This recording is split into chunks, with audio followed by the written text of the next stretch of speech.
For me,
And there we go.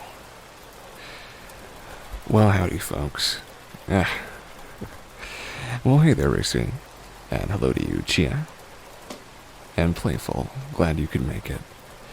This is episode 66 of Cast Talks. 66, my gosh. I may break out my Emperor Palpatine impression at some point, so be prepared for that.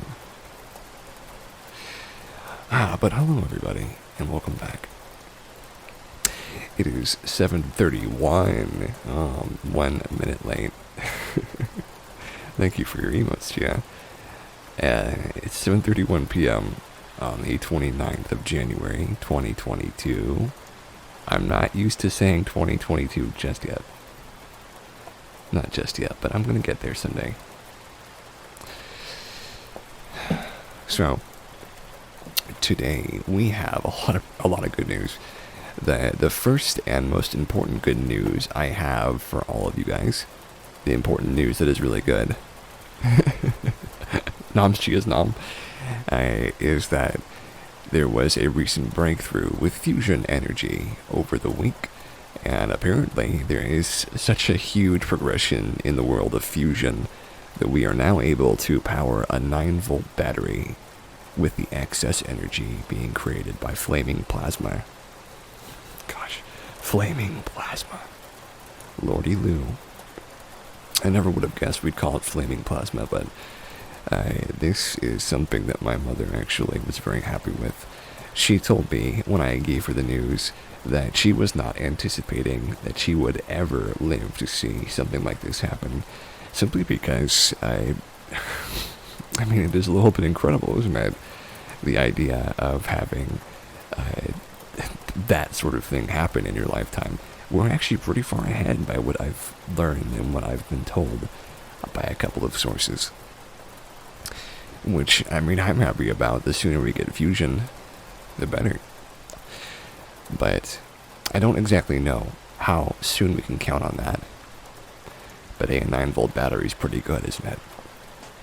So, today we have some good news. Today we have some potential dwarf. There could be some dwarf, there might not be. I don't know yet. We'll see. Today we also have a little bit of, I'm going to say, animal videos. It's been a while since we've gotten into them, but you know what? Episode 66 is feeling a little bit special already. So we'll go ahead and get into it. I welcome you guys back. What this show is every Saturday, I sit on down and for about 2 hours, I give you guys the rundown of the good things that have happened last week. Whether that's nuclear fusion, or something to do with the Earth getting a little bit less plastically polluted, or whether you just want to hang out and listen to me talk about random stuff for 2 hours and chill. I mean, that's all very acceptable. It's all a good place here. If you want to get in chat or follow, that's great too. So, let's get started. In my week, I saw a medical professional. She had been out sick for about 2 weeks, and I was potentially sick for about 2 weeks as well. So we were both sort of in this position where as soon as I was confirmed to not be sick via a test, she was confirmed to be via hers. So I was in this very precarious position of needing to go see a doctor, but not being able to for a short period. Yeah, that's how it goes though, right? But otherwise, I hope that you folks are doing real good. Let me know what's going on with you. And here is a lovely quote from Thich Nhat Hanh. Feelings, whether of compassion or irritation, should be welcomed, recognized, and treated on an absolutely equal basis, because both are ourselves. Lovely. Oh, and here's the one I was just talking about. My lord, it just popped up on my little feed. So, here we go, folks. We're going to talk about some plasma. This one's a long one, so we're going to paraphrase a little bit. Scientists achieved milestone in self-sustaining fusion energy burning plasma in U.S. experiments for the first time. For more than 60 years, scientists have sought to understand and control the process of fusion, a quest to harness vast amounts of energy released by the type of reactions that power the sun and stars. Now, experiments in the U.S. have now achieved a burning plasma state, helping steer fusion research closer than it has ever been to its ultimate goal, a controlled reaction of self-sustaining power. Los Alamos National Laboratory researchers, including members of the physics division, contributed essential capabilities in diagnostic science to achieve and analyze the unprecedented results.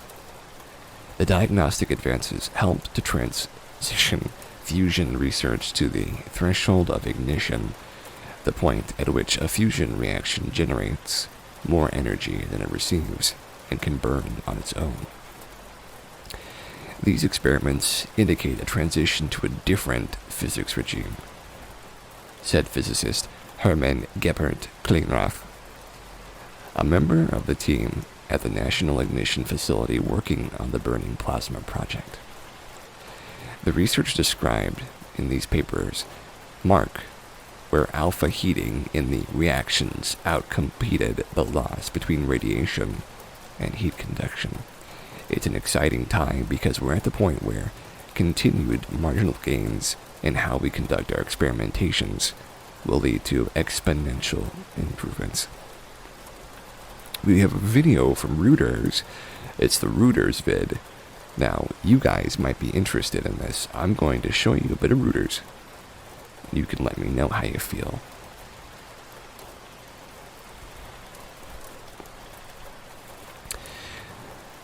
It's funny that this popped up so serendipitously as I was looking for it.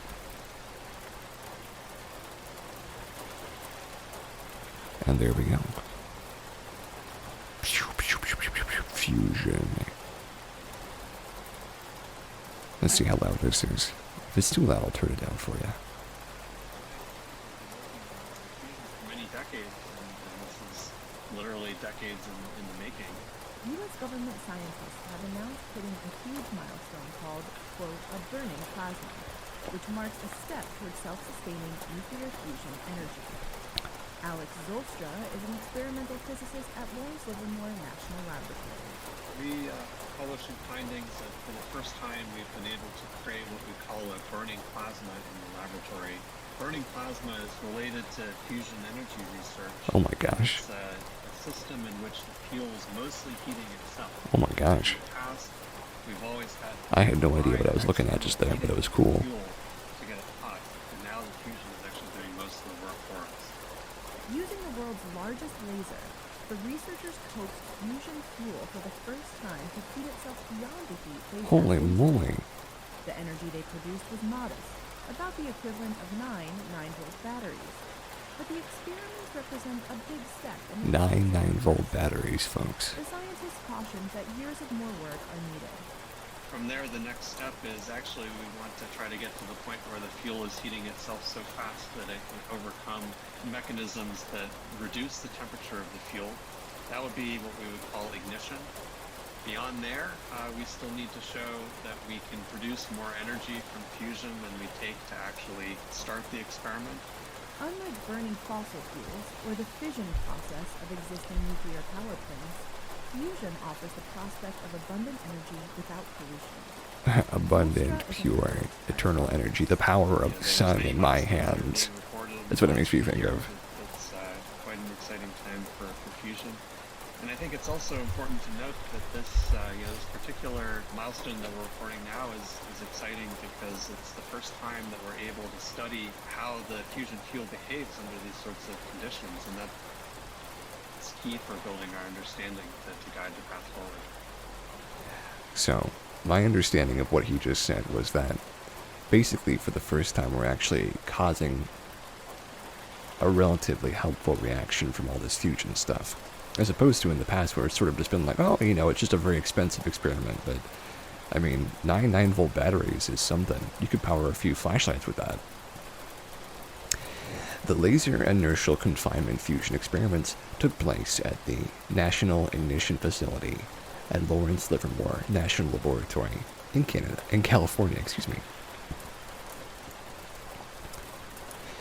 Within an especially constructed cavity, a carbon-formed capsule, about 1 millimeter in diameter, contains both cryogenically frozen deuterium and tritium, the same as gas mixture, the fuel. When the cavity is heated with lasers, an X-ray bath results and warms the capsule until the fuel inside is compressed.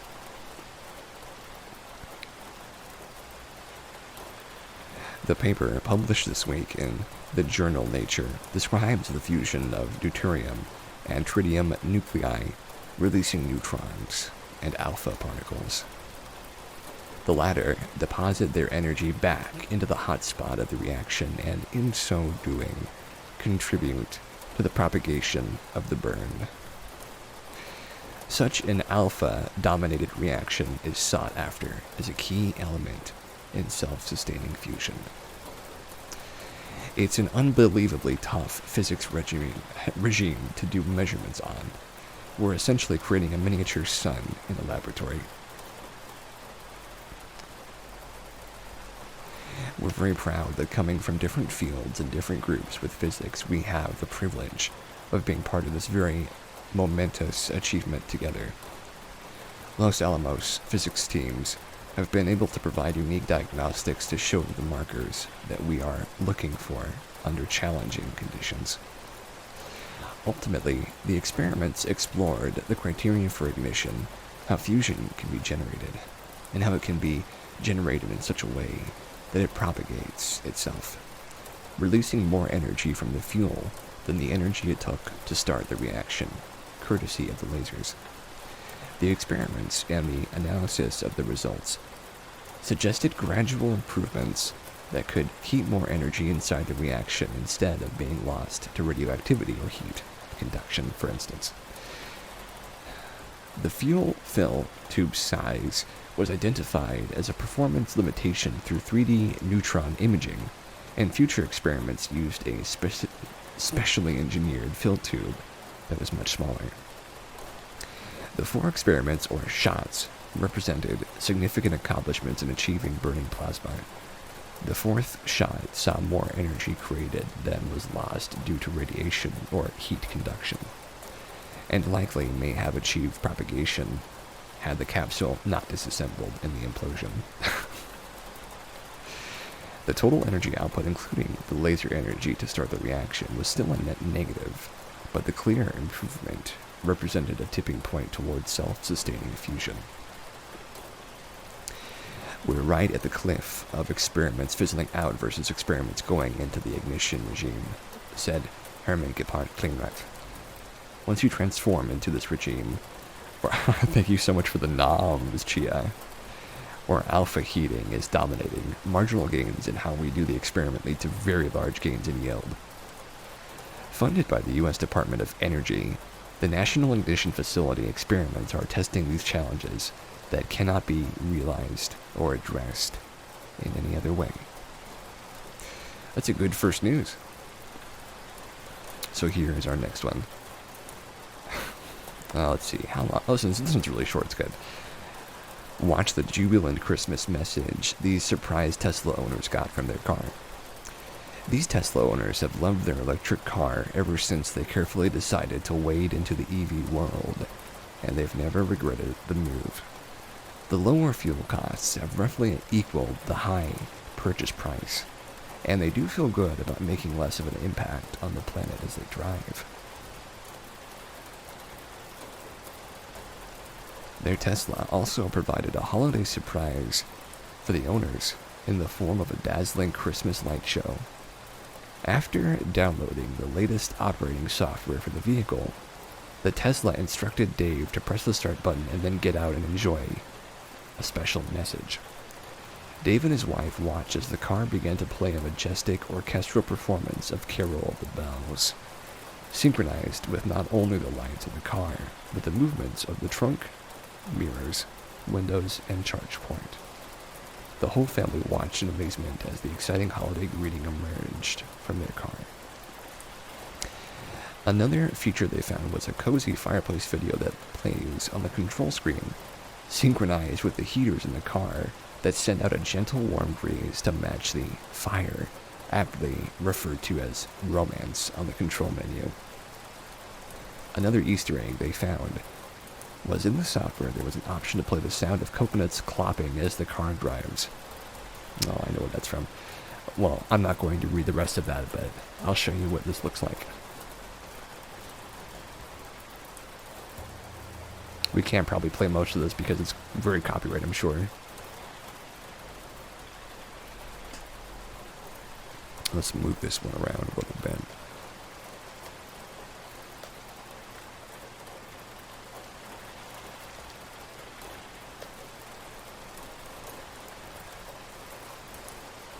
There you go. So yeah, the car basically just started... It just started playing. That's crazy.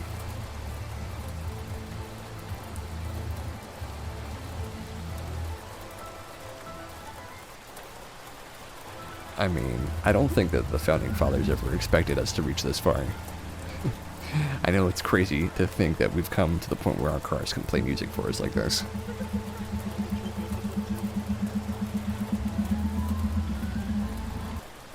I mean, it's crazy. It's good stuff. It's very, very good stuff. Makes me happy.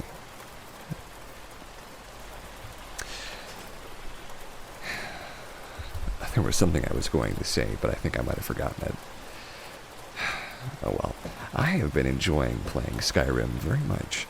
I've downloaded a couple of interesting mods that allow me to basically have this epic music running, which is just, I think not being the game music itself is special in its own way, but besides that, I'm also enjoying the idea that I'm able to have this experience where suddenly I'm basically in the fray of all this stuff going on at once. And it's very lovely to me to be able to experience this. Very challenging, but also very fair and very... not just like a series of me reloading the game over and over again, which I've been experiencing a lot in some games. In this one, though, I feel like I'm actually enjoying it, and it's very pleasant to me.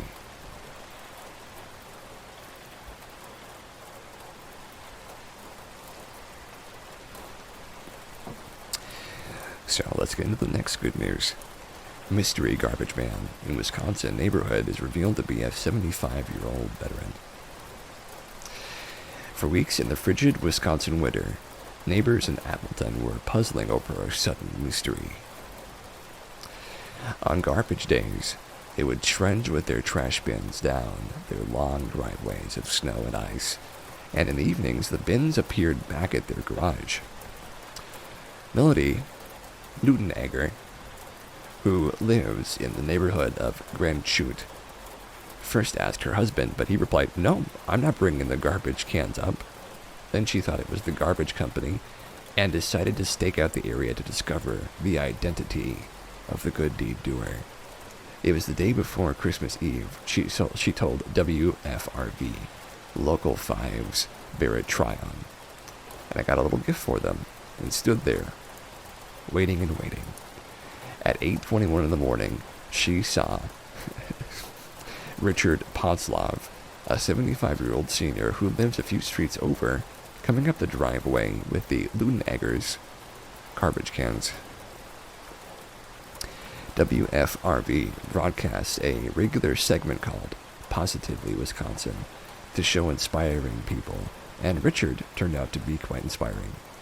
When I retired, I got sick of doing nothing, so I started going around and picking up garbage cans. Not just certain ones, everyone's, he told Local 5 News from nearby Green Bay. He's lived in Wisconsin most of his life and always loved winter. I put this mask on because it makes your face nice and warm. That's the reason I'm wearing it. I don't normally wear it. He laughed again. Just be nice to all people, he said. Just do what you gotta do. Just think if you were at home and you needed someone for help. The Luteneggers benefited from something more intangible than help. You know, the kindness that strangers give us is an unexplainable feeling. And here's the video. You know, oddly enough, I don't want to see these people, I want to see the guy. Oddly enough, I just had a conversation with my neighbor, and it was actually really a very formative thing to know that what he was up to.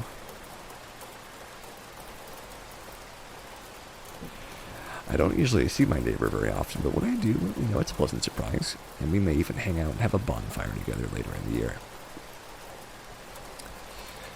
Old man trudging through the snow, got someplace to go, has a dumpster and a trash can to throw.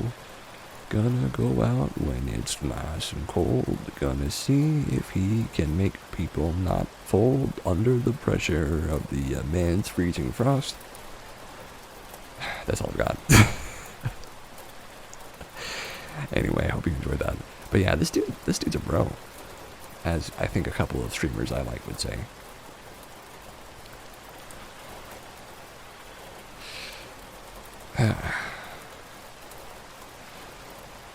I've never been to Wisconsin, but I have met a few people from Wisconsin that have been extraordinarily difficult factors in my life. So I have this slight hesitation to go, knowing, of course, that not everybody from Wisconsin is a jerk or whatever.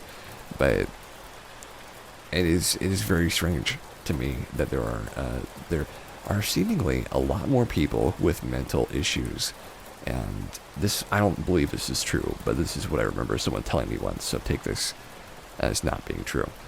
Someone once told me, hello Rizzy, thank you for your hearts, that there are more people that are institutionalized for mental issues in Wisconsin than anywhere else in the United States. Now, I don't know how true that is, but that's what I've been told. For me, though, it kind of tracks, as much as I don't like to admit that. Here's your next good news story. Inspired by lava, new non-toxic coating can halt fire in its tracks. Molten lava is one of the hottest substances found on the Earth's surface, and also a source of inspiration for the design of a potentially life-saving, fire-resistant coating. A research team led by the University of Southern Queensland, thank you very much, Gia, for all the hearts. I love seeing those.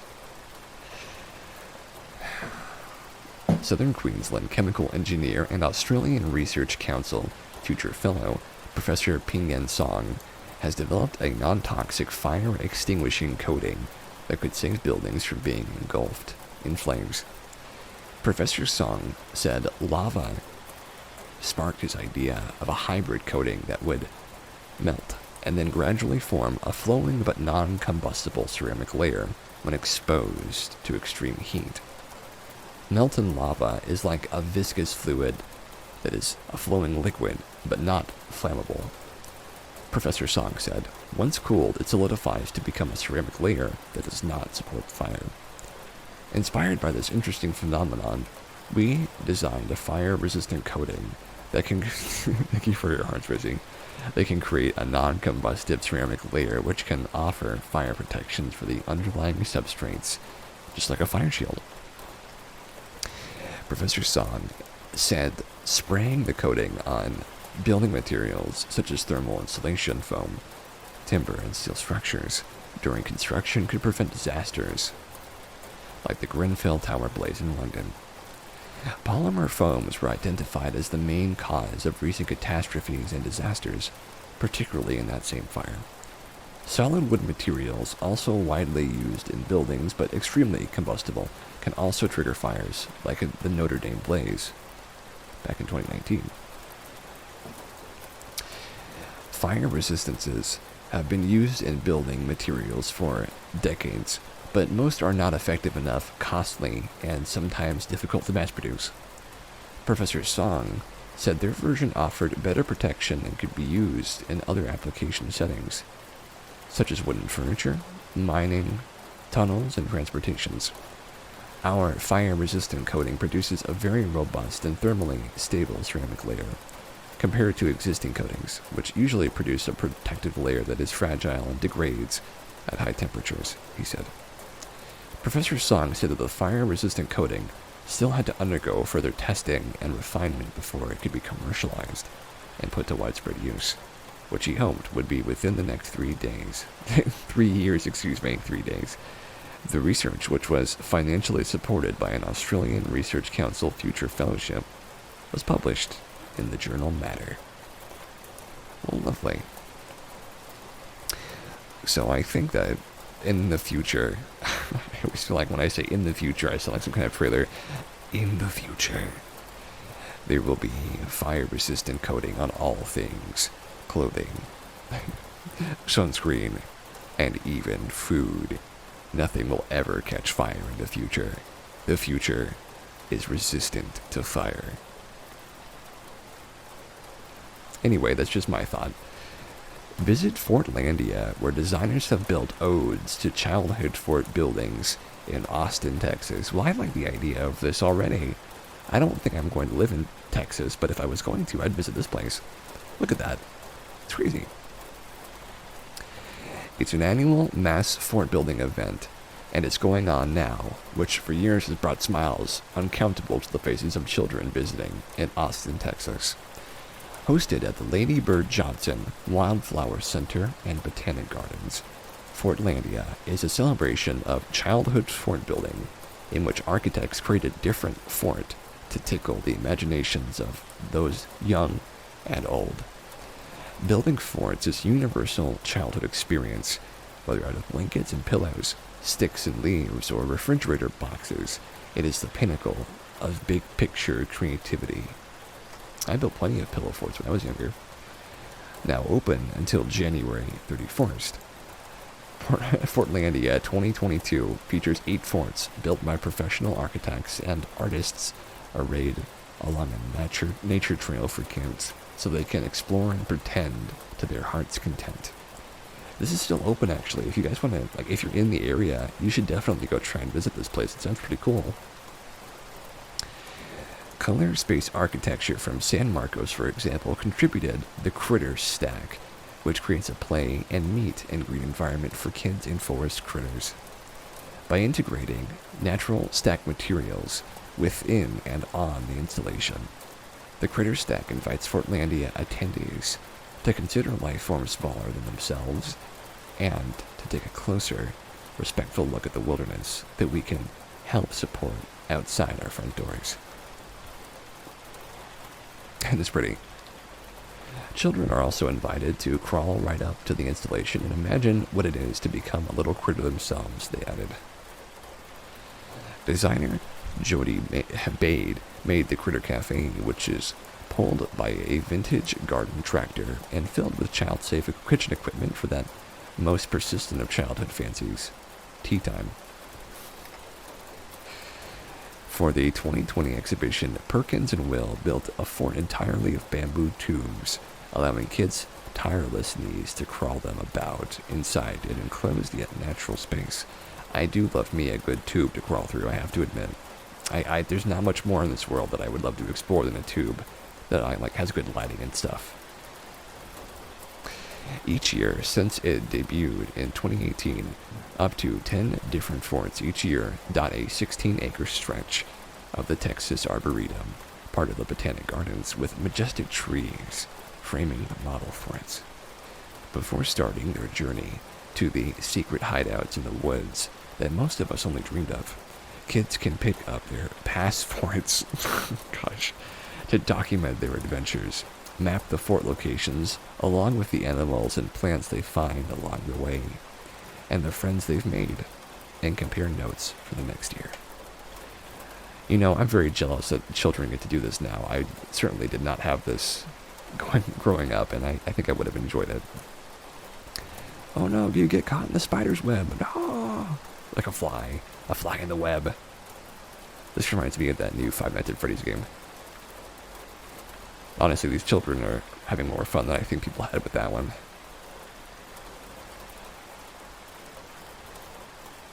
The young Babus trying to figure out what to do with these forts.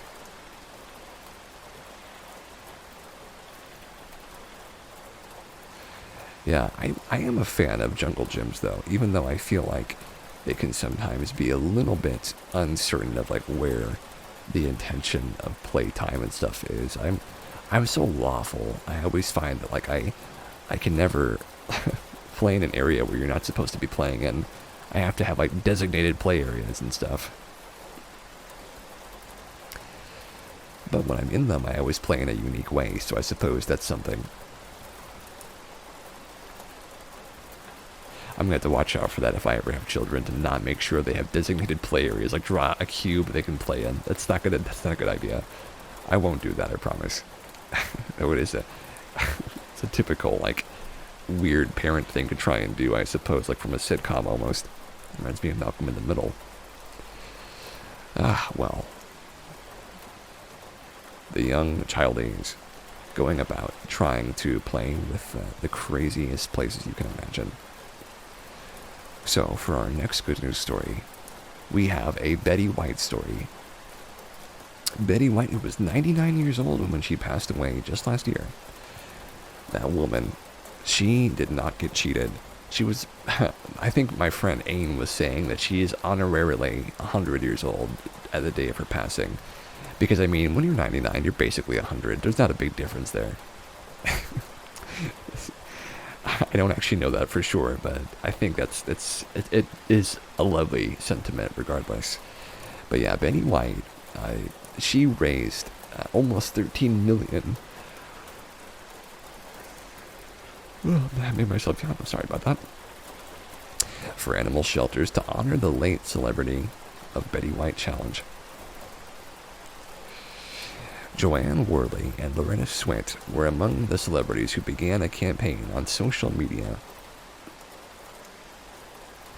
Her birthday was also not that far off from her passing. It's true, she was very close. A campaign on social media called the hashtag Betty White Challenge in honor of Betty White's 100th birthday. The comedic actress, who passed on New Year's Eve, just weeks before her centennial celebration of January the 17th. But because she is so beloved, the campaign has taken flight to raise millions for animals, actors, and others for animals.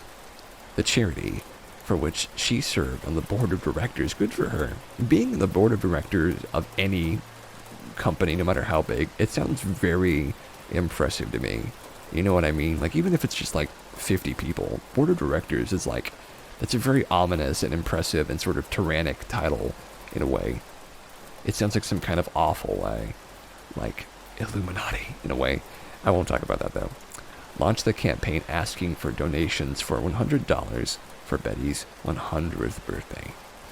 Dozens of other groups benefited, too, as the public began sending in money to local shelters in Miss White's name. Almost 400,000 people used Facebook and Instagram to donate to the challenge, raising an incredible $12.7 million for animal shelters and rescuers all over the country, with 100% of the pledges going directly to the organizations. 2 Philadelphia shelters brought in $100,000. A Los Angeles zoo charity got $70,000, and an Arkansas shelter was flooded with over $12,000. And Dubuque, Iowa shelters received $13,000.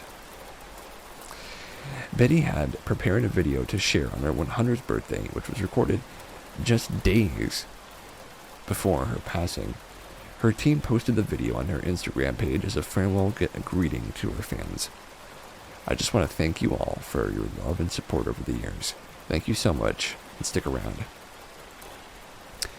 Her team added an update from the hashtag Betty White Challenge to the posted video. As we continue to see the numbers coming in from all over the world, it's just absolutely amazing how much money you all raise for animals. So, if you guys don't mind, we can watch the posthumous video of Betty White doing her lovely message.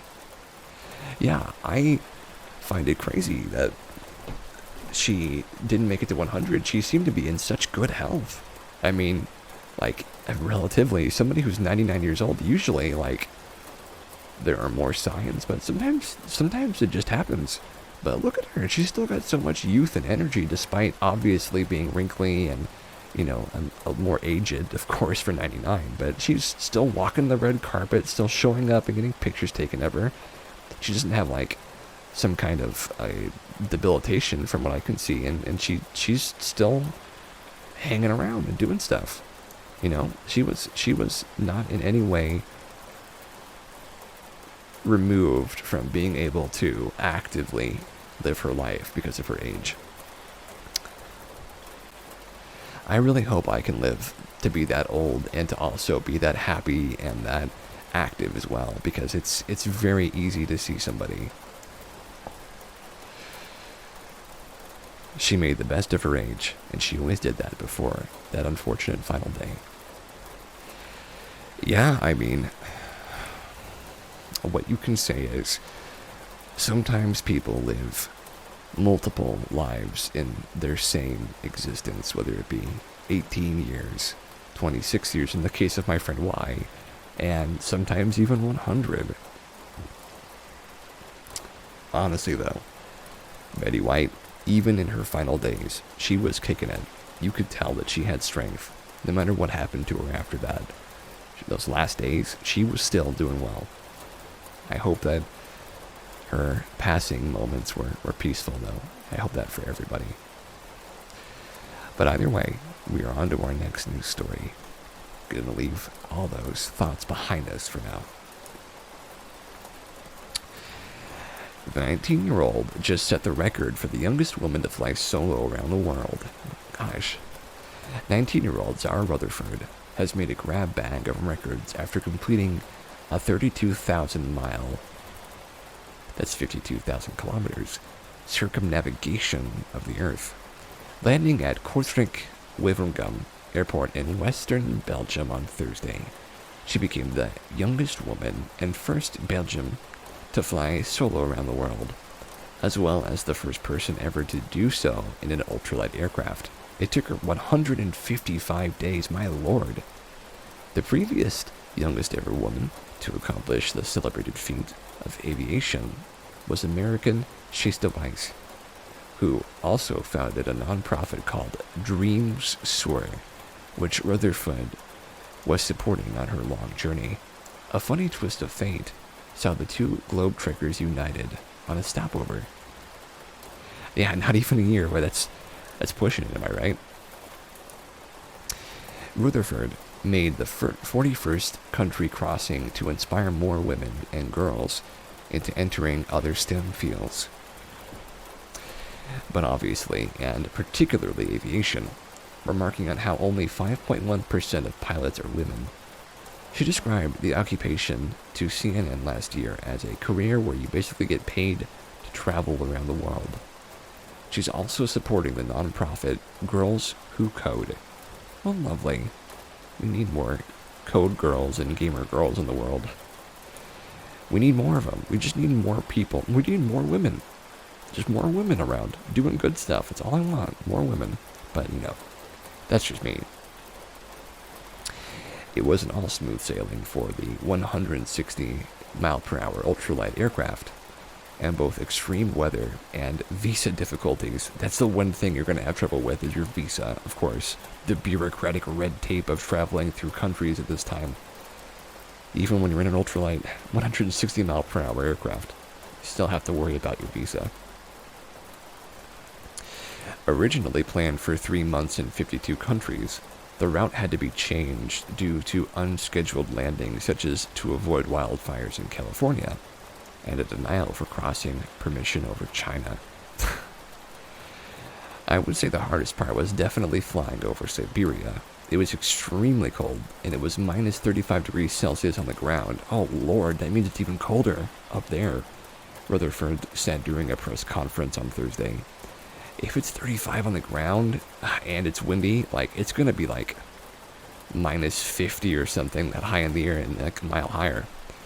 If the engine were to stall, I'd be hours away from rescue, and I don't know how long I could have survived for.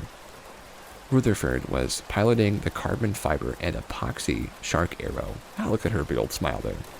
One of the fastest ultralight aircraft in the world, built by specialists and modified for the rigors of circumnavigation.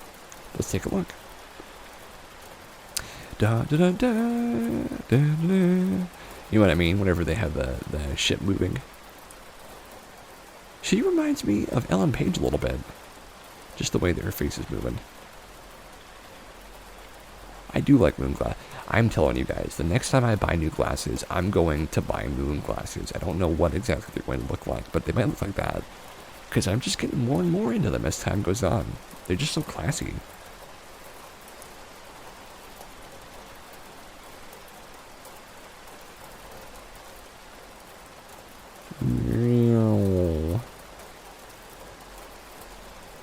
Well, lovely.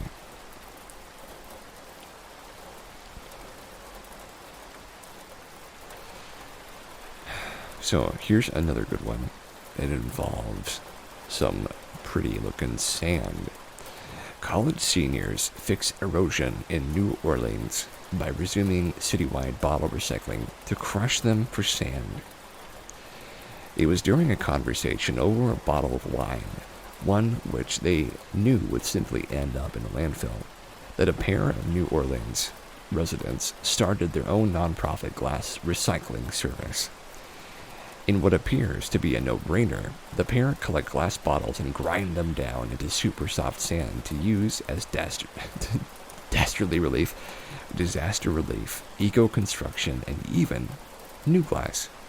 Glass Half Full is taking on the problem that hundreds of municipalities in the U.S. have stopped offering glass recycling, their native New Orleans among them. Their efforts saw them recently receive the Most Innovative Program Award from the Keep Louisiana Beautiful conference. The U.S. is branching away from curbside glass recycling because too often the glass they receive is contaminated or breaks apart and acts as a contaminant in other waste streams, such as metal and paper. If responsibly recycled, glass is 100% reusable, but despite this, only a quarter of glass in the U.S. is recycled. That's why I try to buy anything made of glass if I can help it. Enter Glass Half Full, the largest grassroots recycling program in the world, funded mostly by donations. They collect glass either from businesses, curbside, or from their specified drop-off points, and bring them to the processing facility. New technology is recycling tons of lithium-ion batteries in Canada and the U.S. After that, the glass is sorted, cleansed of metal and cork objects, pulverized, and sifted into sand of respective colors, which they piled into sandbags, heat into new glass objects, or sell out for eco-construction. Man, sandbags with glass, that sounds amazing. Glass Half Full is currently 90% of the way to finishing their fundraiser to scale up their operations. A single piece of glass in your recycling bin in NOLA will cause the entire load to be sent to the landfill, where it will never decompose, writes Glass Half Full. New Orleans waste millions of tax dollars, importing millions of pounds of sand. We are preventing these unnecessary, wasteful, and expensive practices by providing a sustainable alternative. But they see their sand as having way more potential than creating more wine bottles. They hope to help restore Louisiana's shoreline with the recycled glass amid a worldwide sand shortage. Dredging for sand is an extremely laborious process that's harmful to riverine and other ecosystems near where the mining takes place. Sand is a crucial tool for rebuilding the barrier islands and sandbars that protect our coast from tropical storms and hurricanes. They write, pointing out that much of the flood prevention systems Louisiana has built over the years prevent sediment from flowing out into the Gulf and other coastal ecosystems. Returning sediment to wetlands combats erosion and promotes the return of native foliage and wildlife, which will ultimately strengthen Louisiana's economy and preserve our food supply. If you live in New Orleans and want to get involved or recycle your glass, all the program information can be found on the Glass Half Full's FAQs. Well, lovely. I mean, in the future, if there's just a ton of like really pretty sand hanging out on all the beaches, I mean, I'm fine with that, right? What would be better than like a bunch of like pretty like crystalline sand in different colors mixed with the normal colorful sand? I bet that would look fantastic in the sunrise. Ah, gosh. My brain is overwhelmed by the idea of that beauty.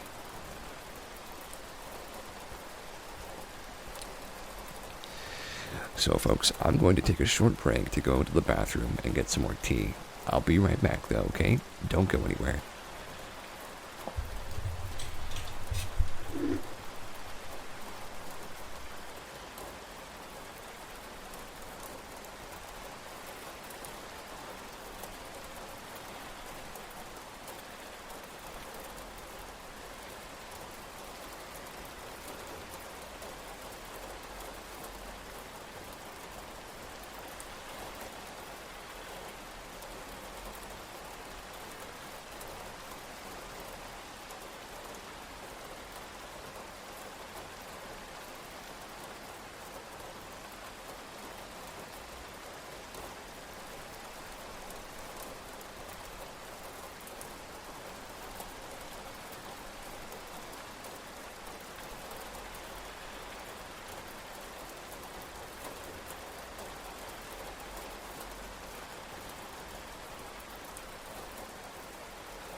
And we're back. Thank you so much for saying that, Playful. I appreciate it. And hello there, Destrida. I'm so glad you could make it. We are about to get into some animal videos. Animal, come on in.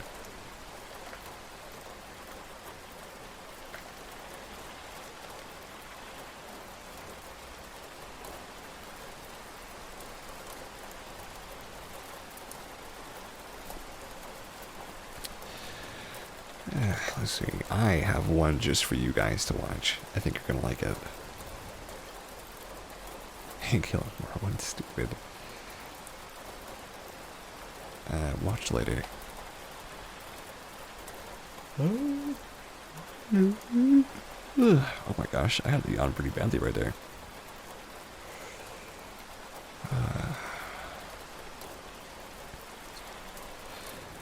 Well, how are you doing today?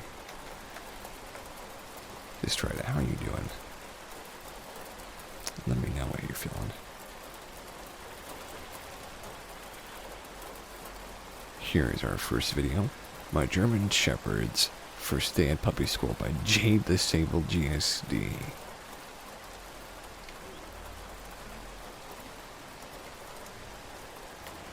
You know, I have a friend of mine who's very interested in German Shepherds. Though she's also interested in Huskies as well. I'm fine with either one, to be honest with you. I just like puppies. I don't mind who they are, where they come from, or what, breed they are. I just like puppies. The meeting of the minds. One floof and another.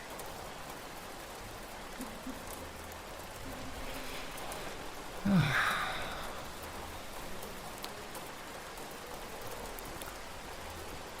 going to skip this one. It's about a spider. Not really interesting to me. After asking his neighbor to take his trash bin out, he received a photo shoot of their day on the town. In a story of neighborly jest that grew into epic proportions, a green garbage bin got to wheel about the town with a handsome man on her arm. When 54-year-old Karl Stanushevich got a text from his neighbor Nick with a request to take my bins out, he responded, "Yeah, sure, no problem. Any particular place?" He took the lucky wheelie bin he was caring for to the local beach in Mackay, Queensland, then to the surf club, then to do some chores, including a stop at a hardware store for socializing. After stopping at several restaurants, they took some R&R. When we went for a massage and then the tattoo parlor to get a couple of extra sixes on the bin, a bit of a tattoo, then stopped at the pub for a coldie, Stanushevich told The Guardian on Friday. Noticing the presence of the bin, some garbage men and women stopped to take pictures, and later, the green bin, now sporting her tattoo, stopped to make a phone call to talk trash to Stanushevich recanted. I talk trash is too much. After 5 hours spent around the Australian town, Stanushevich returned home with news he had completed the favor, sending a photo album of the day's events, which reportedly blew Nick away. Local news reported bin day, not half rubbish, from a Mackay man doing his neighbor a favor, adding that the image of number 6 bin gazing pensively across the water was anything but rubbish. Stanushevich told The Guardian that putting a smile on people's faces, especially his neighbors, was totally worth it.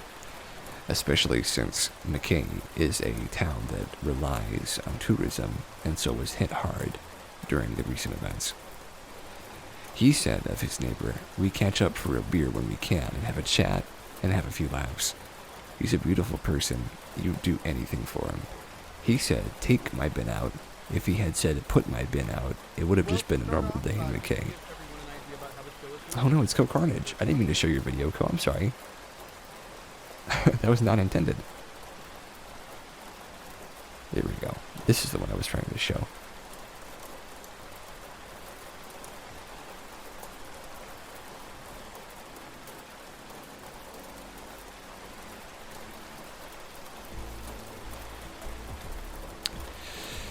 Cheers to japes that could be enjoyed by all. That was a lovely one.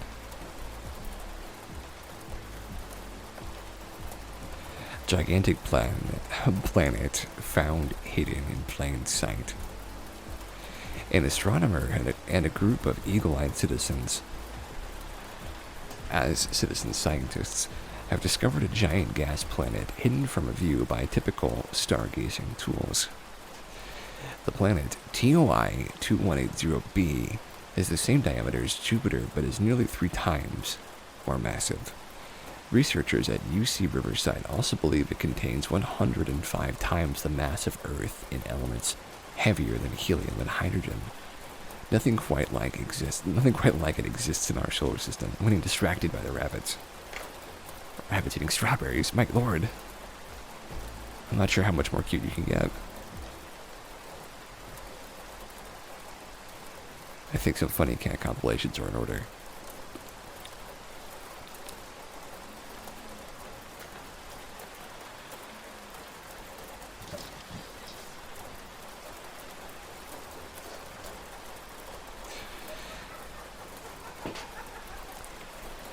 TOI 21B0B 80B, is such an exciting planet to have found, said UCR astronomer Paul Daba, who had helped confirm the planet's existence. It hits the trifecta of one of... Gosh. This cat. Don't do it, buddy. Don't do it. Oh my gosh.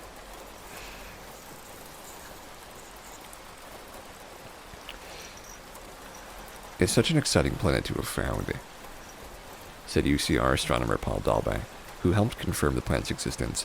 It hits the trifecta of 1, having a several hundred-day orbit, 2, being relatively close to Earth, 379 light-years is considered for an exoplanet, and 3, us being able to see it transited in front of its star. It is very rare for astronomers to discover a planet that checks all 3 of these boxes. Dalba also explained that the planet is special.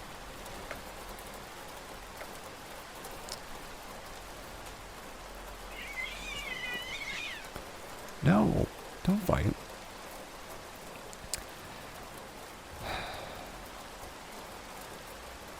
Because it takes 261 days to complete a journey around its star, a relatively short time compared to many known gas giants outside our solar system. Its relative proximity to Earth and the brightness of the star it orbits also make it likely astronomers will be able to learn more about it.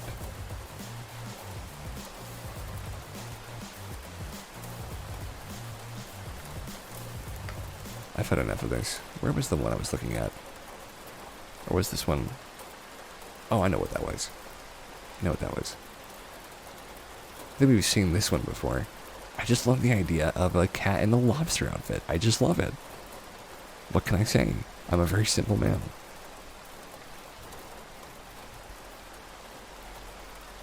I think we might have actually had enough animals for just a moment.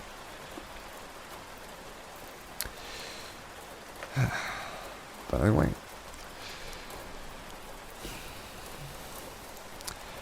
Its relative proximity to Earth and the brightness of the star it orbits also make it likely astronomers will be able to learn more about it.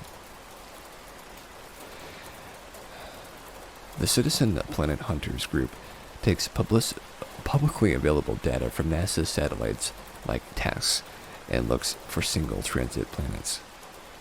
While professional astronomers use algorithms to scan a large and lot of data automatically, the Visual Survey Group uses a program they created to inspect telescope data by eye. The effort they put in is really important and impressive because it's hard to write code that can identify single transit events reliably, Dalby said. This is one area where humans are still beating code.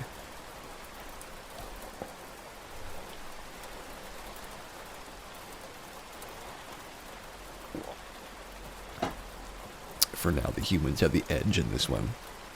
For now.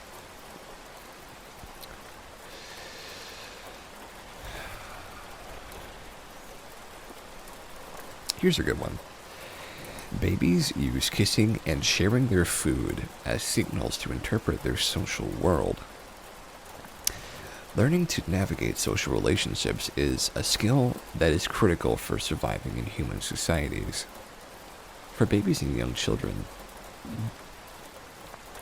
that means learning who they can count on to take care of them. MIT neuroscientists have now identified a special signal that young children and even babies use to determine whether two people have a strong relationship and a mutual obligation to help each other. Whether those two people kiss share food, or otherwise share saliva. Ugh. In a new study, the researchers found that babies actually expect those who share saliva to come to one another's aid if any one person is in distress. I never would have guessed. Much more so than when people share toys or interact in other ways that do not involve the mouth. The mouth? Why is it the mouth? The findings suggest that babies can use these cues to try to figure out who around them is most likely to offer help, the researchers say. Babies don't know in advance which relationships are the close and morally obligating ones.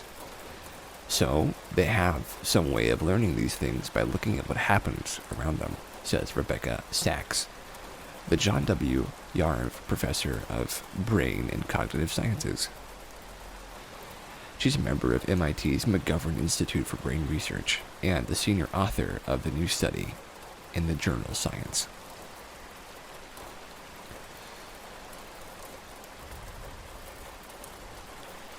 In human societies, people typically distinguish between thick and thin relationships.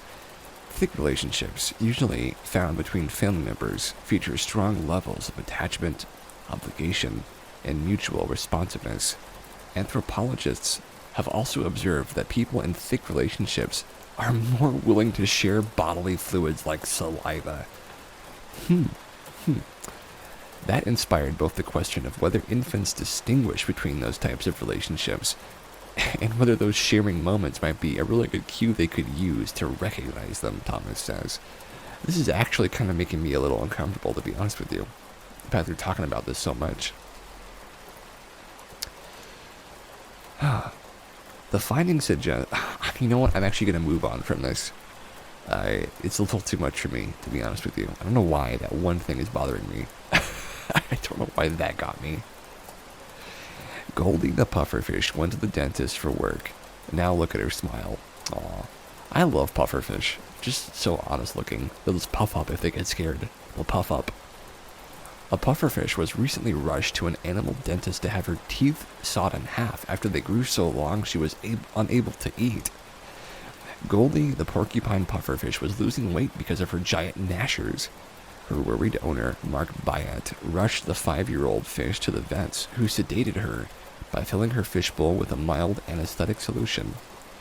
Expert animal dentists at Linnaeus... Wait, underwater dentistry? Is that what's happening here? At Linnaeus' own Sandhole Veterinary Center in Snodland, Kent, then used a special saw to gently trim her inch-long teeth in half to allow her to eat. Vet Daniel Calvo Carrasco said, porcupine pufferfish teeth are known as beaks and grow continuously throughout their lives. They're usually kept short naturally as they're worn down on their regular diet of hard-shelled food. But while these foods are provided in her home environment, she's not as forthcoming in eating them as her other tank mates. As a result, her upper teeth beak grew to the point where it was hindering her ability to eat effectively. Oh wow, they kind of did have underwater dentistry. Goldie was brought into the practice in a large watertight container containing water from her home tank, and a licensed fish anesthetic was placed into the water until she achieved a light plane of anesthesia. To support her furthermore, the water was oxygenated throughout. This meant she was still breathing nicely throughout, but was able to be held for brief periods out of the water without becoming too stressed. Oh, lovely.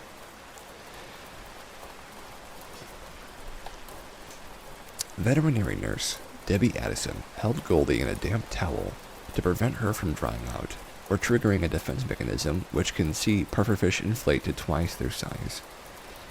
Daniel added, Debbie was able to hold Goldie in a damp towel to prevent her from becoming too dry, while also ensuring she was protected if she did trigger her defense mechanism to inflate her body and activate her spines. It was during those brief periods out of the anesthetic water that I was able to get used to a dental burr to cut through her upper beak and reduce its length by half. Once the procedure had been completed, Goldie was placed into a second large container with water from her home tank to recover from the anesthetic.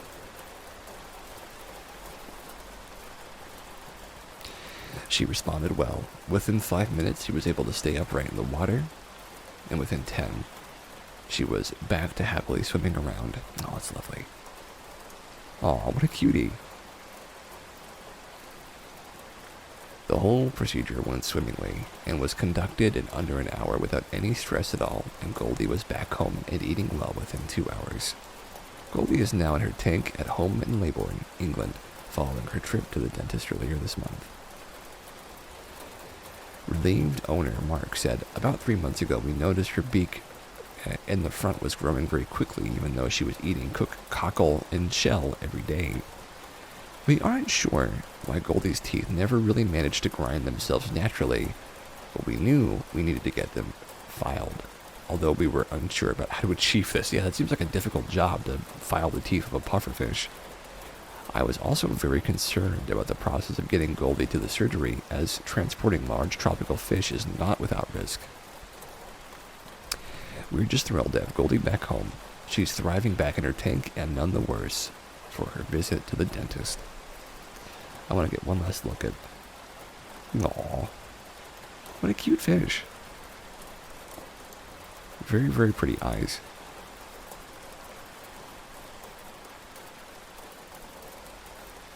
Very, very pretty eyes. Hey, you know, I don't know much about pufferfish, but I can say I like this pufferfish.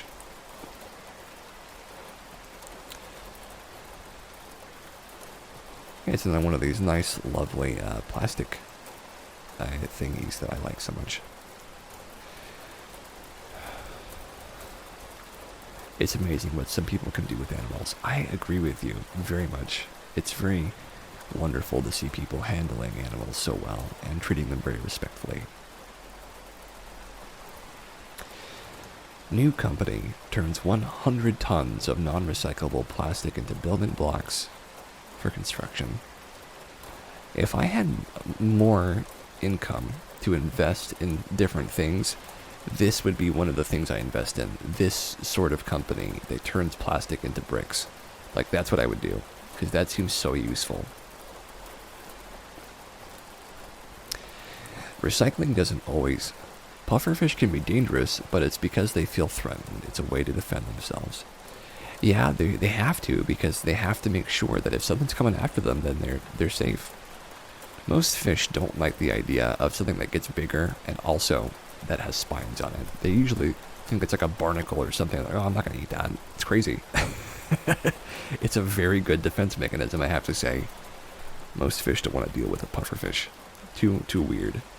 They are very weird, it's true. Very weird. Good weird, though. Recycling doesn't always mean chemically separating things into component parts or finding a new life for an old object. An LA-based startup is proving that landfills need not be dug for plastics. If one can merely smash enough of them together in a Minecraft-like block, oh my gosh, this really is just raw recycling. Just smash them together until they make something you can build with. It is very Minecraft, I have to agree. Speaking of which, we're going to play that one day. I don't know when, but one day. 103 tons of non-recyclable plastics, in fact, have been diverted from entombment, oh lord, since the company was founded, all through Bifusion's patented machines known as blockers. Blockers have a simple yet ingenious design. They shred the plastic and then apply mass multiplied by acceleration repeatedly until the non-recyclable plastic is so squished together that it fuses. Composite plastics have advanced the world standard of living no end, but often they tend to be unrecyclable. Many minds are trying to develop thermal or chemical methods of separating the polymers in these materials to allow them to be recycled. More tea for me.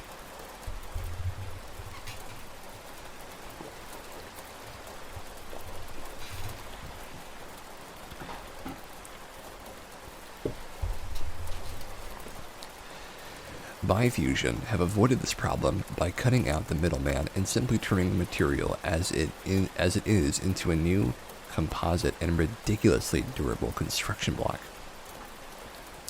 Called BiBlocks, they are a simple 16 by 8x8 shape and can be used to build bus stops, fences, retaining walls, curtain walls, public terraces, and more. This is really great. Bifusion's full service operation in LA can process 450 tons of plastic per year into blocks. Oh my gosh. And hope to install 12 more blockers soon. They've partnered with cities across the country from the island of Kauai to Boise in Idaho to get as many blockers into the hands of people who want to use them. Lordy Lou. A big advantage of the blockers is their indiscrimination. They turn every kind of plastic, even fishing nets, into blocks of the same material properties. The only thing they can't tackle is polystyrene or styrofoam. Not 1 ounce of adhesive glue, mortar, or any kind of extra substance is used. If 22 pounds of plastic go in, a 22-pound block comes out. The machine comes in 2 sizes, one for industry and another for community. The latter comes in a shipping container, while the former receives an array for blockers for companies that really crank out the plastic waste. Lovely. Watch a durability comparison between the BiBlocks and classic hollow cement blocks and see the difference. Let's do it.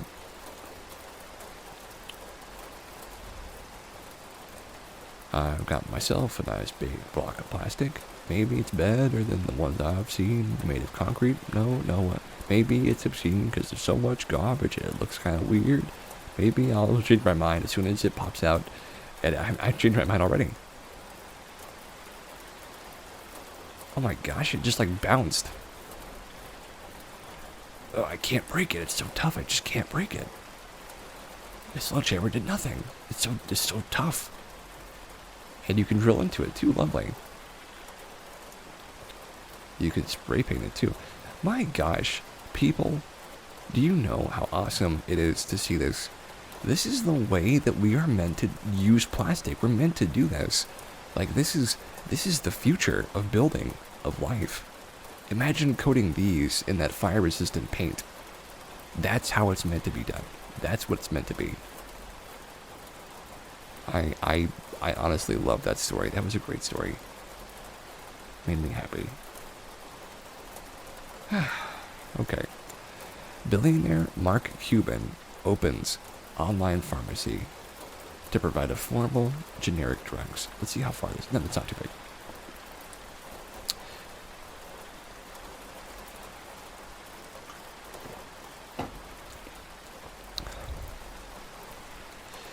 Mark Cuban has officially launched his newest venture, the online pharmacy, Cost Plus Drugs. GNN previously reported on Cuban's support for Texas radiologist Dr. Alex Ashimansky, who started a public benefit company to provide cheap pharmaceutical drugs. The launch comes just weeks after the company's pharmaceutical benefit manager, BBM, operation was established. Both are efforts in the pursuit to help shield consumers from inflated drug prices. Gosh, messing up a bunch of words now. Can I take a minute?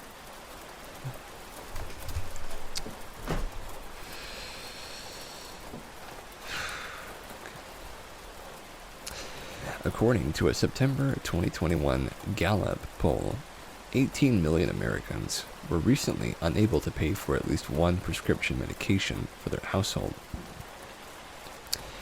due to ever-rising costs, and 1 in 10 Americans have skipped doses to save money.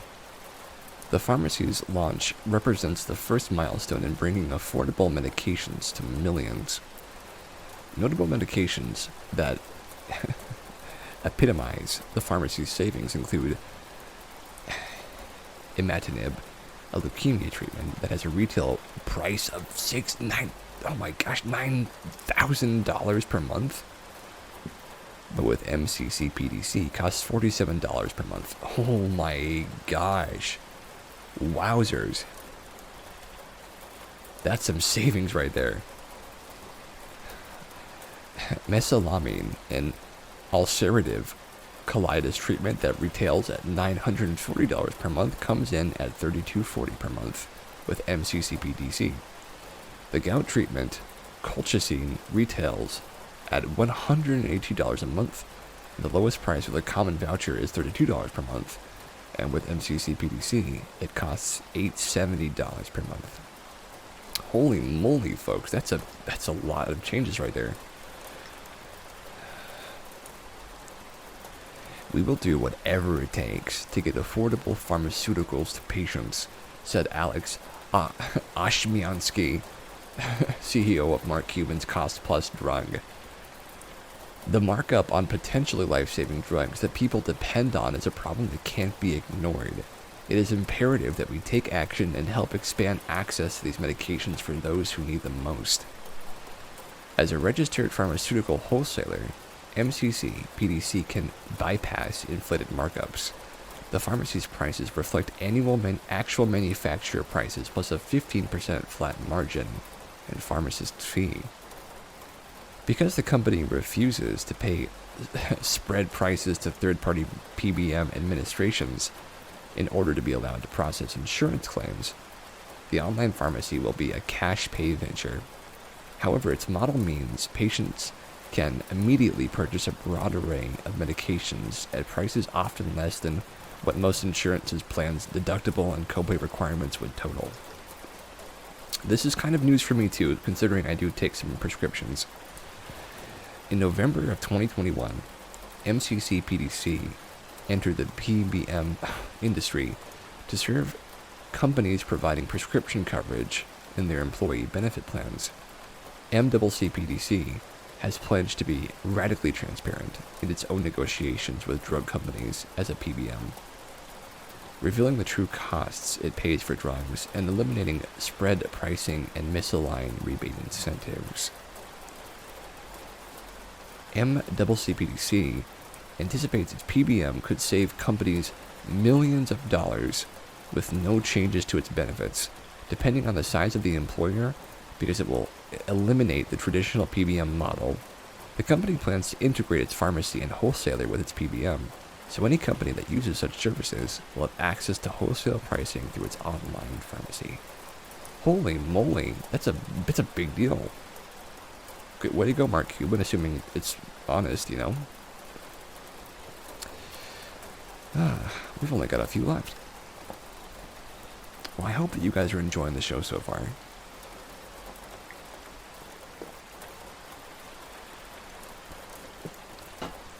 It's been a pretty good week for news.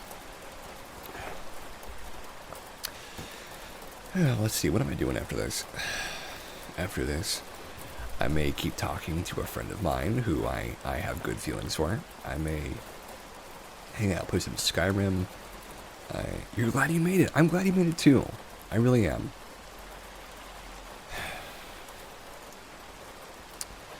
And I hope that Jeremy's doing well. And Lily, and Patrick, and Karen. I hope they're all doing well.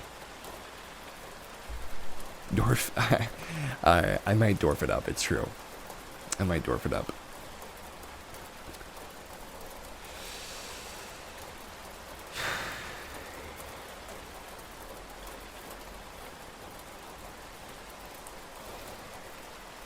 I mean, I've put so much effort into D&D at this point that, like, the map I made is ready. I'm pretty sure the encounter thing on Roll20 is ready. I've got most of the stuff statted.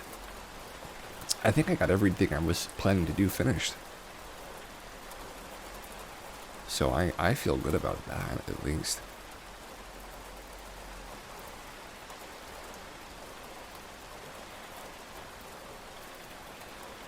I guess I put more work into it than I usually do. I made a lovely intro that I might show some of you personally, but it is totally not fitting this stream to show it on my channel or on Twitch. But maybe I should make a second channel for that, I don't know.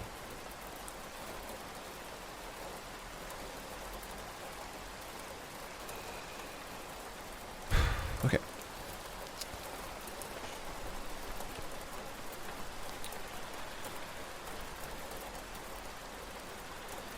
How does the brain perceive mountain vistas or passing clouds as beautiful?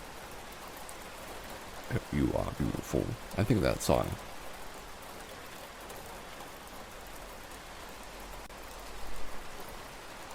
We have 10 more after this. You know what? I do think it's time for some Dwarf. I was thinking about it. I was like, hey, we can do these next week. We can play some Dwarf and have some animal videos in the meantime. I have been thinking though, folks, that I'm really considering if I should switch over to Microsoft Edge, because I love Google Chrome. I love it. I would use it at all times if I had the GPU to run it constantly. I just don't though. I just don't, which is a little sad for me because I do like it so much. I don't think I can run it that often, you know. No Edge. You don't think I should switch to Edge? I do feel like they're kind of weirdly like right leaning in the stuff that they show. So if that was the case, I would definitely say no to it. That's one of the reasons I have not done it already, is because they have some weird, like the pages they show you. It is still a security risk. Okay, well that is a big reason not to use it. I have to admit, it's a big reason. Thank you for telling me that, Destrada. Thank you very much. Just try that. Excuse me. I almost said I said the wrong way. My bad.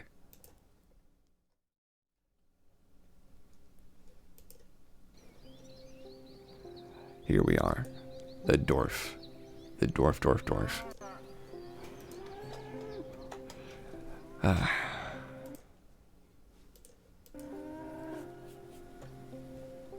It is better than IE, but the security holes are giant. Oh, Internet Explorer. Gosh, I don't think I've ever used Internet Explorer on this computer.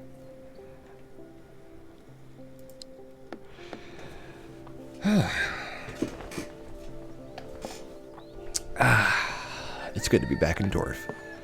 Dwarfing it up with my dwarf friends.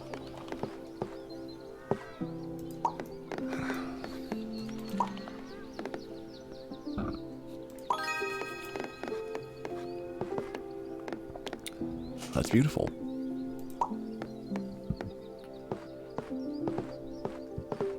Sure, let's give it a try.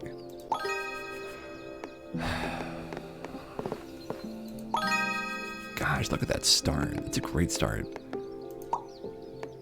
I mean, there we go. Okay, we're building a big old lake. We're going lake boys. Lake boys and girls.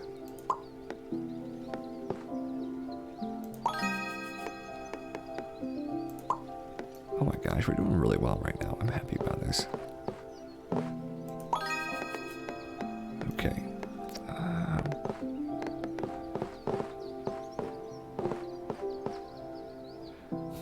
I don't know if I like that placement. Put that there. That would work well there, but I think we can... Oh, we can't. There's a railroad there. Well, that's okay.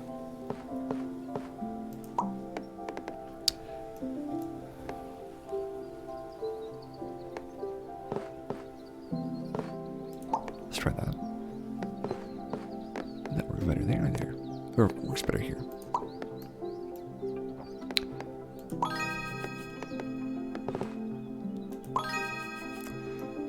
Look at that. Just lovely. And then this goes over here. Oh, wow, that's great. Some good scores. Very good scores. That's a 30. Wow, that was 30 good.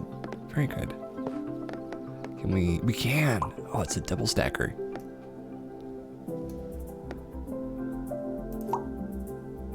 And then we want this one like right over here. Or we can have it over here. That's an interesting idea either way. I don't know what I would say about where to put it today, but put it there. Enough rhyming, Cass.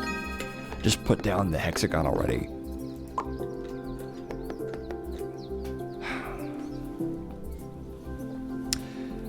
Let's see. Do that. I like the sideways ones.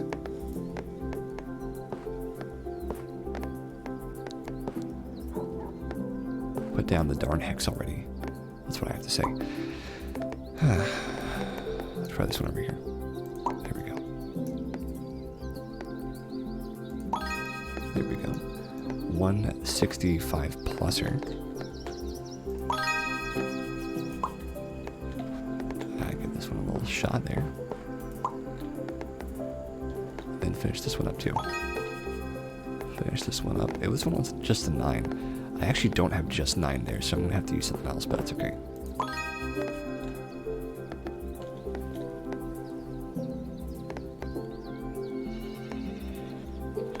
I'd like to do. Oh, that works. Oh wow, look at that. That's great.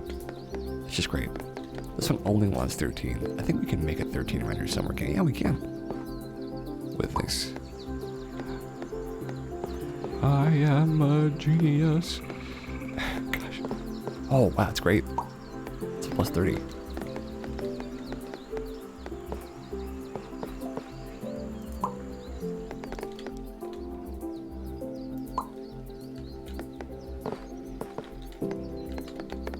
This one would go well over here, wouldn't it? Would it? No, yeah, it's fine. Yeah, these are both trying to get finished so they can stack just fine. There we go.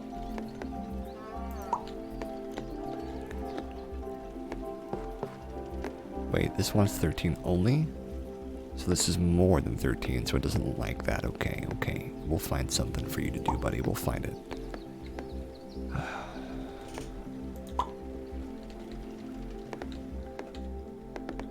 Here we go. A 3-year. Lovely.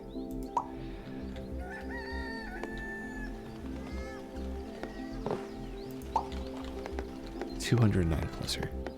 This one also wants a cap, which we're not gonna cap that for a while. We're gonna keep that around for a little bit. Oh my gosh, look at these huge tree pieces we got. Holy moly. Ravioli.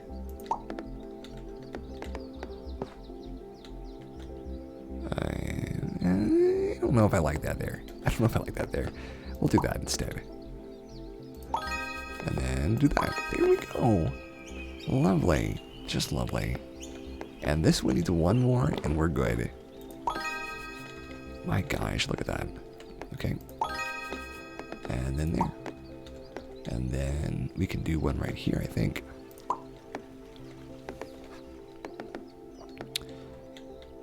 Let's see. Where would this go well? We don't really need this anywhere, to be honest with you. It's going to be fine wherever it goes. If it's a house, though, no, this isn't a house.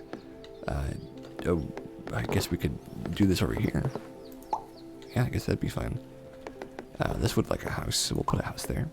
This is a 339 pluser. Once again, trees. Trees are just good. Trees are just like my favorite resource almost because they just keep stacking over and over again. It's very helpful. I have to say it's very, very helpful. 339 pluser. Ooh, that was a good place. That was a very good placement. So we're going to start stacking away with this one. See if we can find something over here. We haven't got a World Wonder yet. I actually don't think they're called that, but I like calling them that, so that's what I'm going to refer to them as in case you're curious what I mean. You'll see in a minute here, I'm sure.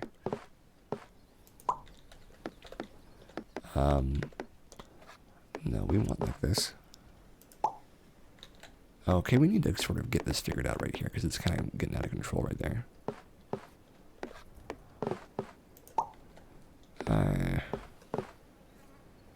So for this to work, we would need one that was an 8er. So an 8 right here would be fine. 1, 2, 3, 4, 5, 6, 7. That one's so close, but it won't work. It's too bad. We're going to put this over here. Yeah, if we put this here. Wait. 1, 2, 3, 4, 5, 6, 7. That wouldn't work. That's right. We need a 6er. No, I think I might have just given myself a huge problem. This needs to not be more than 2 right there, and then it needs to be no more than 4 right here. Okay, that's tough. I didn't think that through properly, but that's okay. I can at least put this here and we'll be good. That was more challenging than I thought it would be. Because it says 2 spots. Okay, that's fine. This one wants an 11, or doesn't want too much either. It's also a capper. It's a cap off. It wants to be capped off. I feel like that's gonna end it right there if I do that. So we'll do that there instead. Oh, lovely. I don't know why I just did that. It's fine though. I'm not worried about these two. We got plenty of blocks. I guess I should be though, but I'm not. I swear I'm not worried.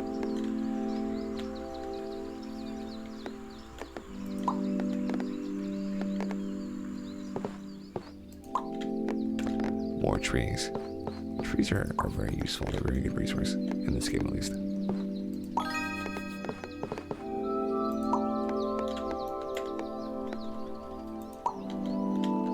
Oh, this is what I'm looking for, beaver dam. Yeah, we're gonna take these out. We don't need any of these. That's fine. Just get rid of that.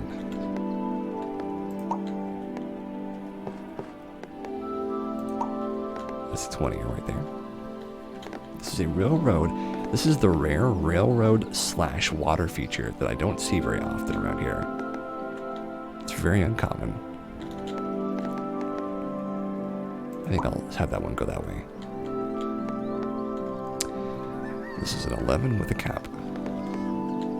So it doesn't really go anywhere that we're going to find much use for it besides that. Guess we'll do this. Oh gosh, a 494 pluser. Lordy Lou. This forest is just killing it. And an 81 pluser. I think that'll fit right here, won't it? That will, okay.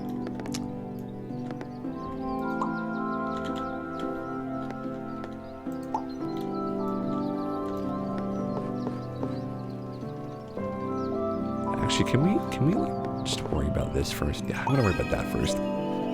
That seems more important than just this grain over here. The immediate gain, that is.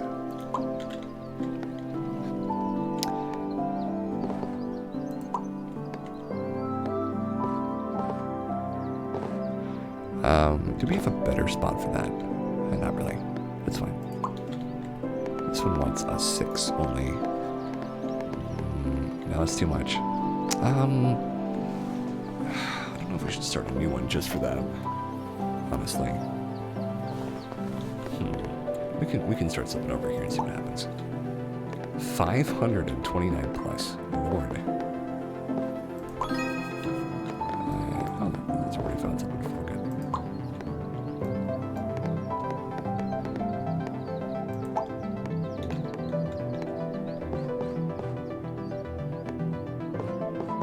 No, it's not really going to fit there properly, unfortunately. Oh, I found something. Oh, there's a wonder right there.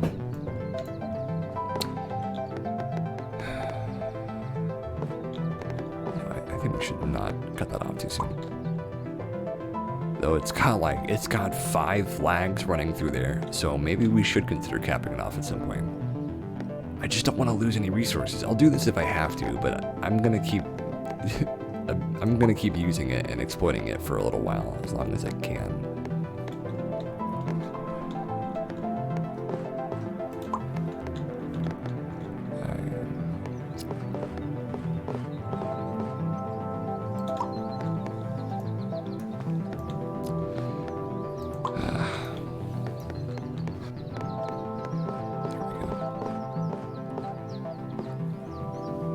I don't know if I can really use this.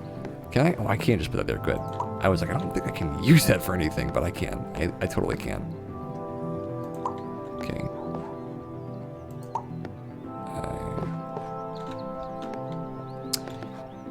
Is this the only point? That's the only point there that would cut it off. Okay, we're not doing that then. And then this needs one more and it's good. Well, that's lovely. Some lovely stuff right there. That's a good one. 90 plus here. Wait, this was a 552 plus here. My gosh.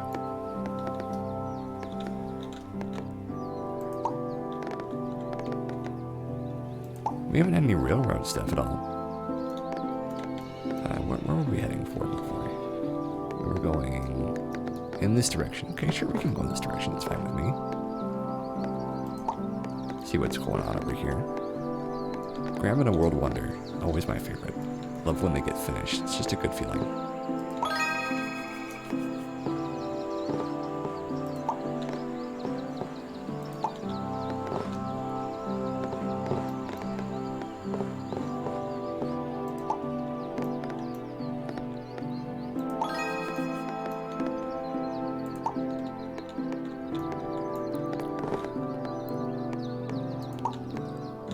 And then we want this for over here. Good, very good. I don't want to keep my rails like too close together. I'm going to keep one over there. Oh, here we go. Oh, we found another wonder too. I was waiting for this to show up. Here we go. That water feature's growing bigger. Lovely stuff.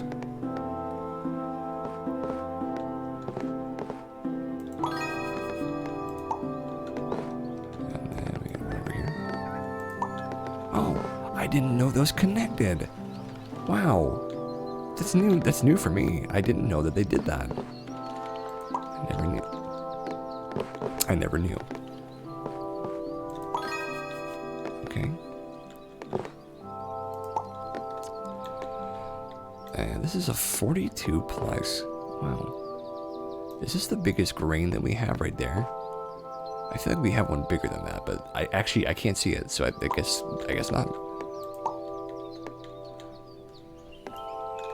I'm wrong to make the assumption anyway. Let's see. We can make that there. This is a 52 flag. So it doesn't want to go higher than 52. Cool. Or 15, excuse me. Lordy Lou. There.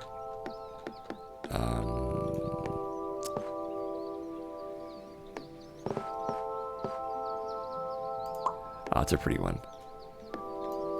Okay, we have to focus on this over here too, though. We're gonna do a little bit of this, just to at least see what this is. I mean, we can spare a couple of these just to get over here and see what's up. Where's the one that wanted water? This one over here. Because these are a little less important to me. A 44 grain. I think we're just gonna have to build it on the spot because I don't think we can reach over there with the one we already have. It's kind of a fool's errand if you ask me. That was a perfect. Oh, wow. Very good.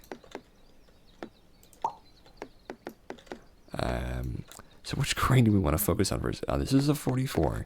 It's a 14 and a cap. This is a 13 and a pluser. I want to focus on this one first, to be honest with you. This one wants 20. How much is this? Yeah, it's closer.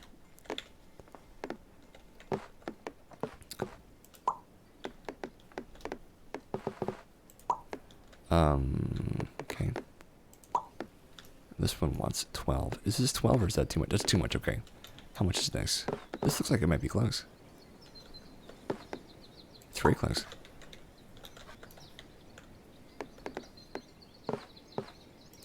I recently re-listened to the Delgados, The Light Before We Land. It's a very, very good song. It's been stuck in my head all day.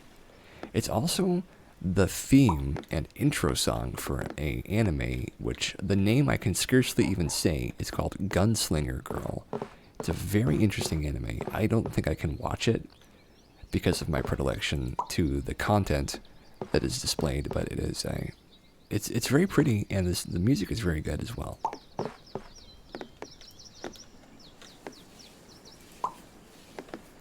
If you've never seen it and you're okay with like it's it's like got a fair share of violence, but with like interesting themes going on in it, then you might like it.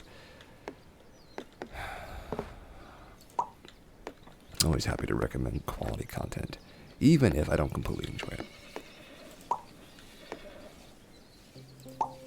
I need one house, okay. So this is all gonna come together in like a minute, just to do something crazy. I need one house there. That's good. That's what I need. Okay, right there. And then this needs to go like in a perfect spot. Where's a good perfect for this? Right there.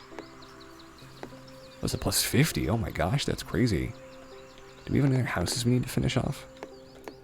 No, we don't. Okay, well, I'm gonna put that there for now. And this one needs only a couple more water stuff. I'll put this house right here. And then we can start working on this one a little more. Actually, you know what? I think that I'm getting carried away, because this one is getting closer to being finished than that one. I don't know why I was focused on that so much, because it's not close, or as close to being finished. I do get carried away sometimes, I admit. There we go.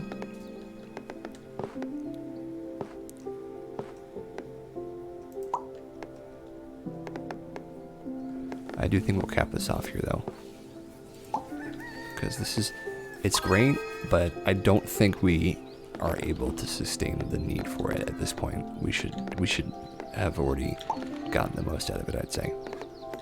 Plus, this is like a bunch right there.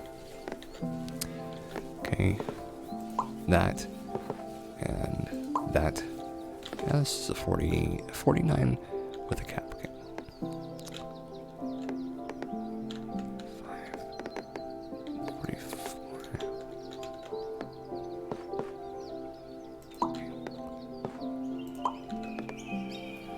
138 plus here.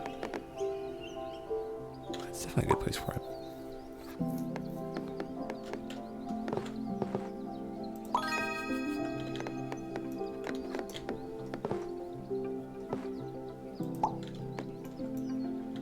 Oh Lord, I need to start stacking these over here. I can't keep putting the other ones away from it. It's gotta start somewhere. I can't keep doing that.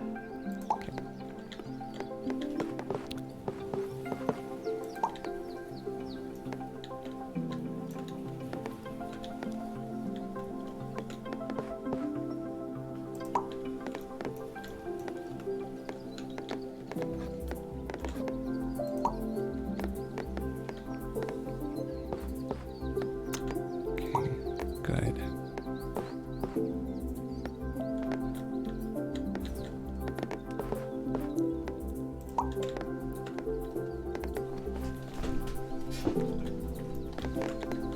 Okay, well, it's time to cap this off.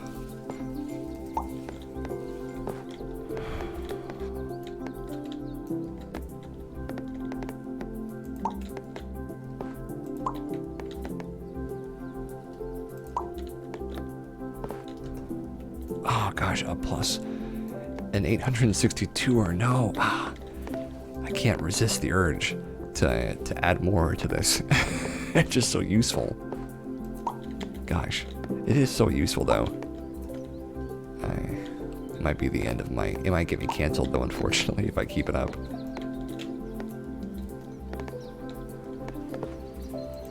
Okay, this is the one I'm gonna cancel it with, or close it down with, I think.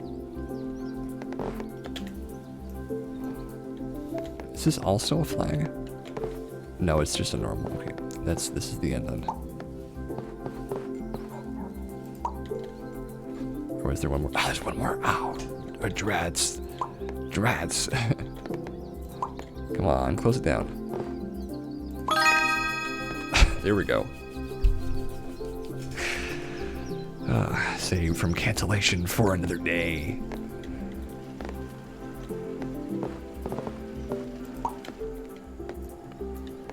That was a very strange looking exit, but it was good. It was a good one, despite how strange it looked.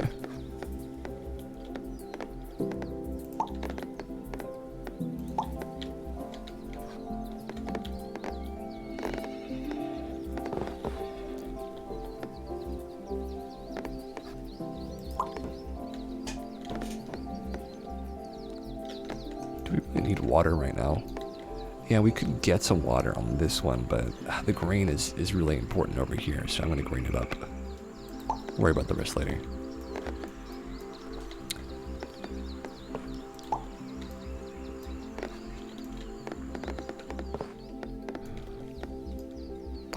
Oh, this just needs one more. I didn't even notice. Where is that? There it is. Okay. Good. Very good. This one wants another house.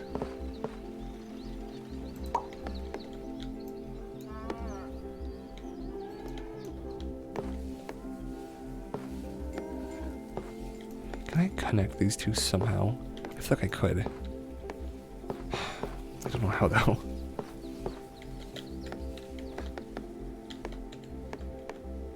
Oh well, that'll do for now.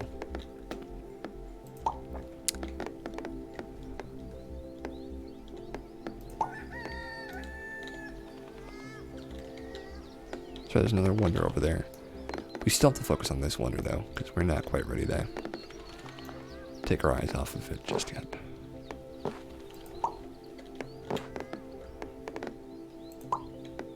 A 171 house here.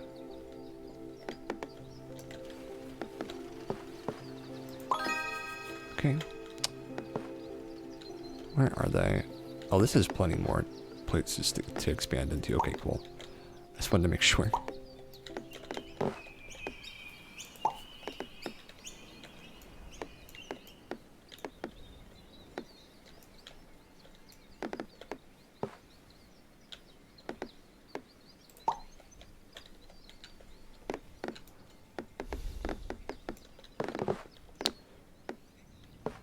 Ooh, that's a good one. That was a very good hex right there. Good, very good. And this one wants another 5. Okay. I think we're going to beat our high score today.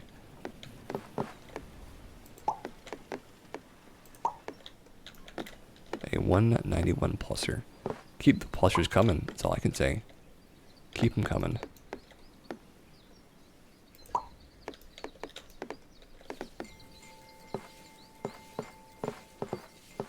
There we go.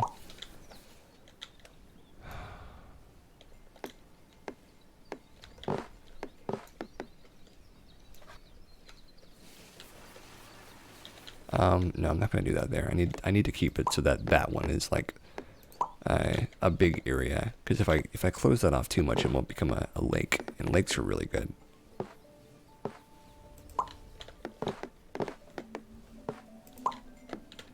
This is a 36 plusser. Lovely.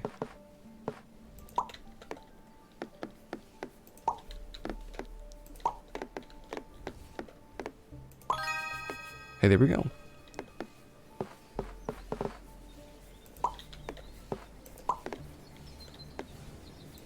This is becoming really lucrative over here very quickly.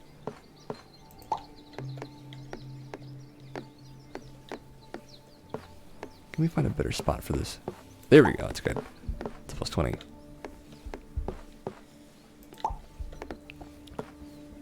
This one only wants 20. We can place this over here, I think. Yeah, it's fine. Where's the other one? I'm gonna go towards this now, I think.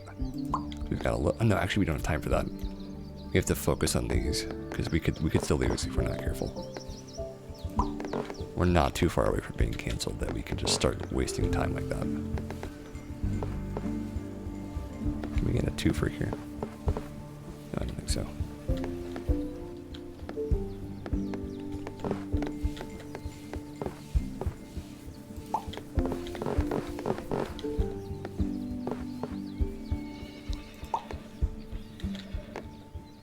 This one is 3, okay. Ooh, we're kind of cutting it close, folks. Kind of cutting it close. This one is 6, and that one's 13. Okay.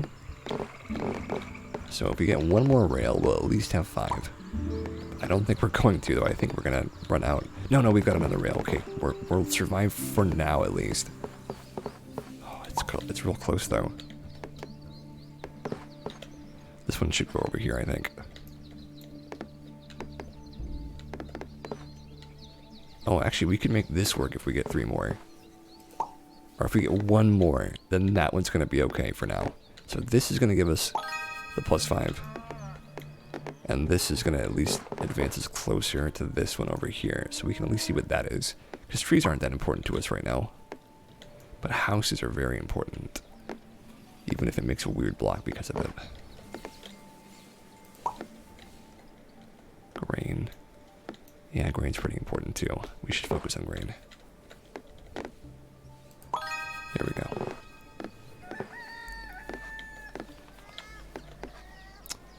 No, we need a connection right here, or else this isn't going to work. Yeah, I really don't want us to just have one piece connecting it, but that might be what we have to do for a second here. Because we have to keep advancing it now. We kind of don't have a choice. And this one is just 8, so we're pretty close here. Pretty darn close.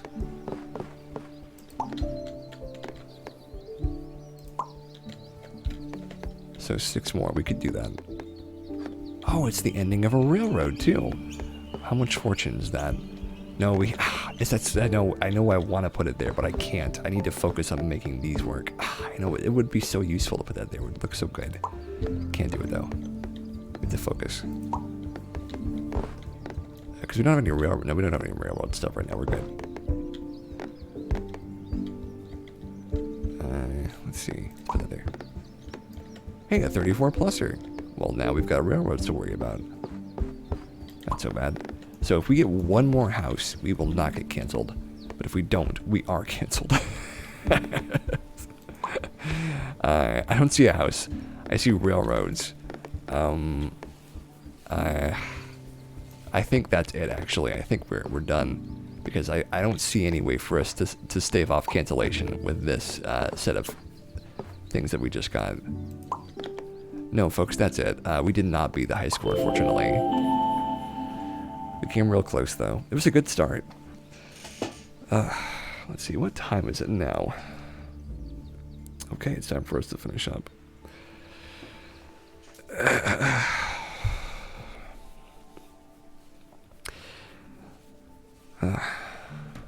Alright, folks. Now, this has been very fun. In fact, I really enjoyed Dwarf. I'm glad we played together. However, we have come to the end of our time. What that means is that for now, we are just gonna say that it was fun. It was very fun hanging out with you guys. And I look forward to next week. Tomorrow, we will be here with Playful, doing a little bit of talk about Disney. Yeah, we'll see you another time. We'll be here tomorrow. Probably at about 8:30-ish tomorrow. Maybe a little bit before then. It might be a slightly shorter stream. But we'll see you again soon.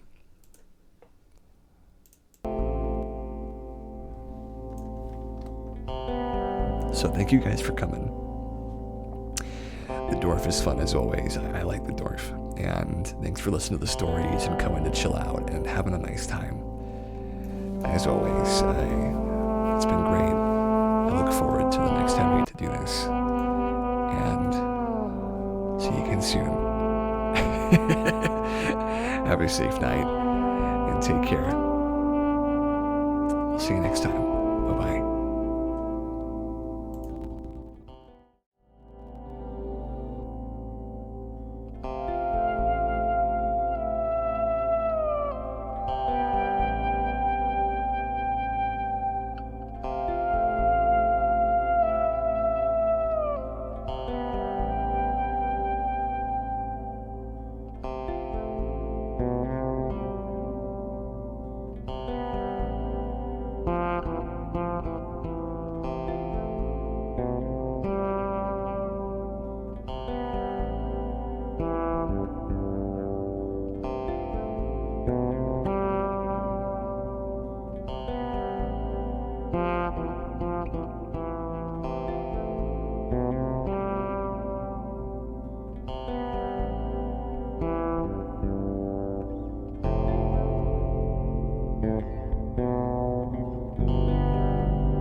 Thank you.